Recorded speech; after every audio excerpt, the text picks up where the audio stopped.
Salut à tous, nouvelle découverte aujourd'hui avec un manga, on va se parler de Goblin Slayer. Mais tout d'abord, laissez-moi vous raconter comment tout a commencé. Allez, voyons ce nouveau manga. Une petite histoire de fantasy, ça peut être sympa. J'espère juste que ça va pas être trop gnangnan.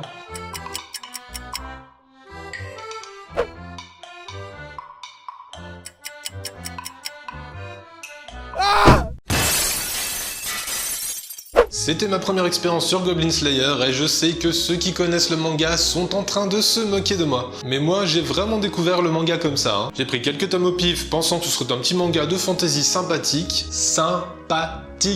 Mais bordel, ça n'a vraiment rien de sympathique. Goblin Slayer est un manga de dark fantasy classifié moins de 16 ans pour un public averti. Petite info que je n'avais pas lu au dos. Et je vous préviens qu'on va parler de trucs sales et sordides. Aussi, je recommande aux personnes sensibles et aux enfants de se prémunir tout de suite d'antidépresseurs ou de quitter la vidéo. Sans déconner, laissez pas vos gosses lire ça. C'est parti!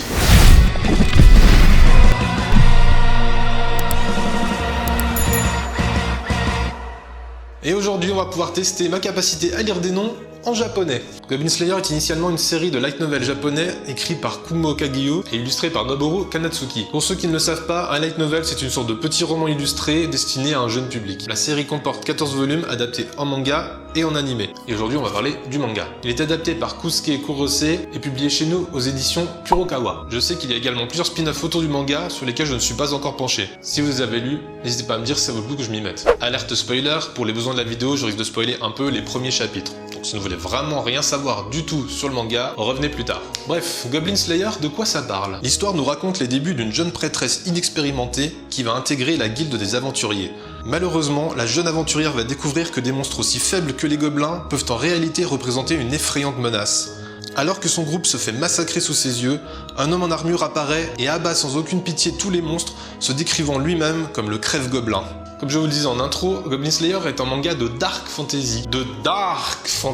Et ce dark, ça veut dire que vous aurez un monde de fantasy, avec de la violence, de la luxure et tout un tas d'autres joyeusetés malsaines, sans aucun filtre. Et c'est notamment le cas du premier tome qui donne tout ce qu'il a. Cette première expédition nous présente les gobelins, qui sont les principaux antagonistes de la série. Individuellement, ils ne sont pas une très grande menace et sont considérés comme les monstres les plus faibles. Néanmoins, ils deviennent vite une menace dès lors qu'ils sont en nombre. Ce sont des créatures vicieuses et perverses qui peuvent se reproduire avec n'importe quelle race pour donner naissance à de nouveaux gobelins.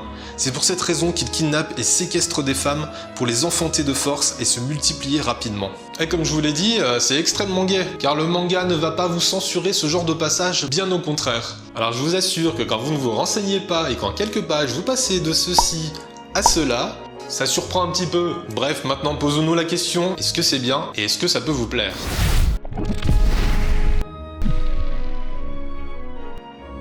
En termes d'esthétique, Goblin Slayer fait partie de ces petites pépites qui ont de très bons dessins à tous les niveaux, que ce soit en termes de découpage, de personnages, de décors ou d'ambiance. Et vous allez voir que tout est question d'opposition. Santé. La force des dessins réside vraiment dans leur capacité à créer des ambiances. L'auteur a une très belle maîtrise des contrastes, des jeux de lumière, avec une utilisation des noirs et des blancs extrêmement efficace.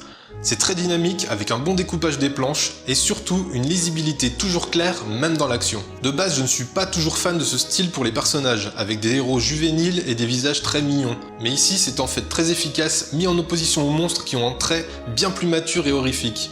Et cette opposition va contribuer à renforcer l'horreur et l'ambiance pesante du manga. Autant les personnages sont mignons, autant les gobelins sont dégueulasses et antipathiques au possible. Et en parlant d'opposition et d'horrifique, j'aime particulièrement les plans sur le héros qui sont souvent très badass, mais surtout qui montrent un point de vue cauchemardesque pour les gobelins. Le crève-gobelin est là pour les exterminer et on a presque du mal à se dire que c'est un héros tellement il fait peur sur certains plans.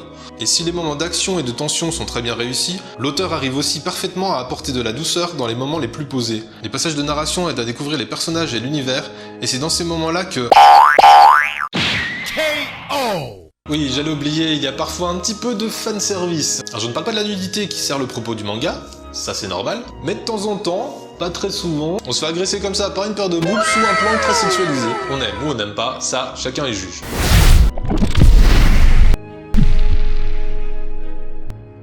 Il faut savoir que Goblin Slayer est une série assez courte, de 10 tomes, qui va se centrer principalement sur son héros. Vous n'aurez pas une grande histoire pleine d'enjeux et de sous-intrigues, mais plutôt un enchaînement de missions. Le manga s'inspire grandement de jeux de rôle comme Donjons et Dragons, avec énormément de références en termes d'univers comme de mécaniques de jeu. Les personnages vont représenter des archétypes classiques, avec traditionnellement nains, elfes et autres races de fantasy. Il y a aussi les habituelles classes de jeu, avec la prêtresse pour le soin et le support, le guerrier au travers du héros, le mage, l'archer, etc. Vous retrouverez le principe de donjons et de quêtes que les personnages vont obtenir à la guilde des aventuriers. Ils vont également devoir réparer leur équipement ou encore gagner en expérience. Et j'ai trouvé ça relativement positif, car ça s'est intégré assez naturellement. Ce n'est pas comme un isekai à la Sword Art Online où vous seriez intégré dans un jeu. Non, là c'est vraiment un manga qui utilise les codes d'un jeu. Et c'est plutôt bien fait, parce qu'on est loin de se retrouver avec quelque chose d'hétérogène qui nous sortirait du manga. En dehors du crève-gobelin, il faut avouer que les autres personnages sont sympas, mais restent un peu anecdotiques.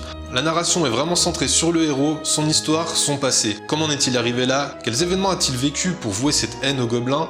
Même son physique est un mystère car il n'enlève jamais son armure, même pour manger. Le manque de trame principale peut paraître déroutant, mais je dois avouer que je n'y avais pas remarqué pendant ma lecture, car la narration est plutôt bien dosée. Les parties d'action sont prenantes avec une tension et une ambiance présente à chaque instant.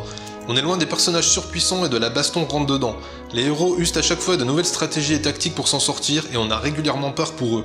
Et il faut bien avouer que c'est une réelle satisfaction quand les gobelins se font enfin massacrer. Et au-delà de ça, les temps de narration sont suffisamment satisfaisants pour nous faire découvrir d'autres aspects de ce héros taciturne qui va évoluer avec le temps.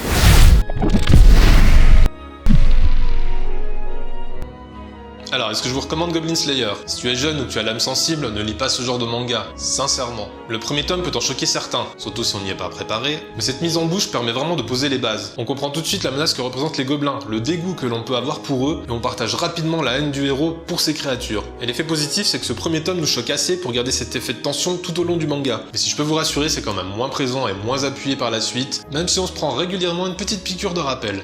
En dehors de ça, vous avez un manga graphiquement au top avec une bonne narration et surtout un héros assez charismatique pour porter le manga à lui tout seul. Du coup, si ça ne vous fait pas peur et que vous aimez ce genre d'univers, je vous le recommande totalement.